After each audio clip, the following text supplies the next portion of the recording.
My interest in getting into 3D printers was specifically to address a clinical need. My name is Michael DeVoe. I'm the veterinary radiation oncologist. I'm also trained as a human medical physicist.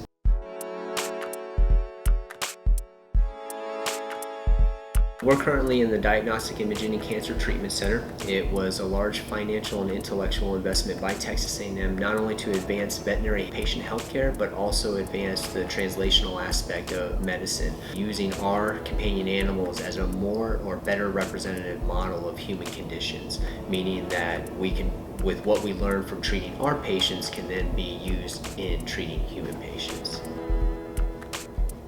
Cootie was actually the catalyst to all of this.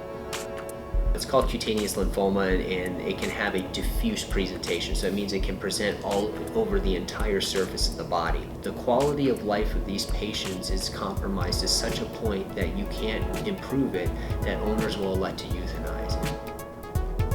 Cootie was a Bichon Frise, stereotypical diffuse cutaneous T-cell lymphoma patient who had been heavily pretreated, had failed multiple rounds of chemotherapy, had failed multiple experimental drugs that weren't clinically available, and they really were looking at what else was out there because the owner refused to give up on her. In humans, they have a similar condition that is treated quite frequently with what they call total skin electron beam radiation therapy. In veterinary medicine, we had looked at implementing a similar technique, but while it was technically feasible, it was logistically impossible. We had a research group that had developed a very similar technique to the one most commonly utilized in humans. And they were working with a cadaver dog, and when they clinically implemented their strategy, it took them about 2.5 hours to 3 hours to deliver that one treatment. And that was with a dog that wasn't breathing, wasn't moving at all, and obviously didn't require any anesthetic monitoring. So again, while they could actually successfully clinically implement it under those conditions, practically from a clinical perspective, it would just be too much. That's what got me starting to think about, well, what if there was a way, since we have to anesthetize our patients anyway, we don't have to worry about them being claustrophobic, what if there was a way that we could actually encase them in something?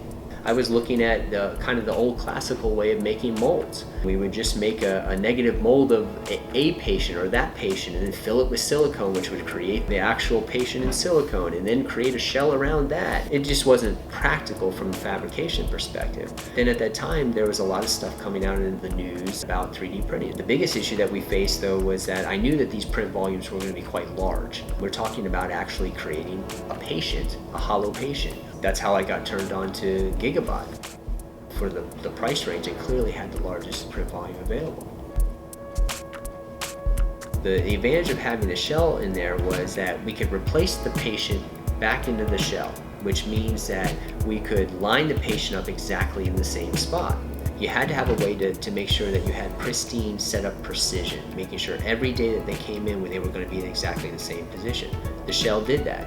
The other thing the shell allowed us to do was that if we set the infill up to very high, 90, 95, 100%, then we could actually take more radiation out of the body and put it into the shell, and then the radiation interacting with the shell could then turn around and backscatter into the patient, mimicking what they were doing with total skin without actually having to do the total skin technique. By about the 5th or 6th or 4th or 5th treatment, she was in a strong partial remission, and then by the end of therapy, she was in a complete remission everywhere where we treated.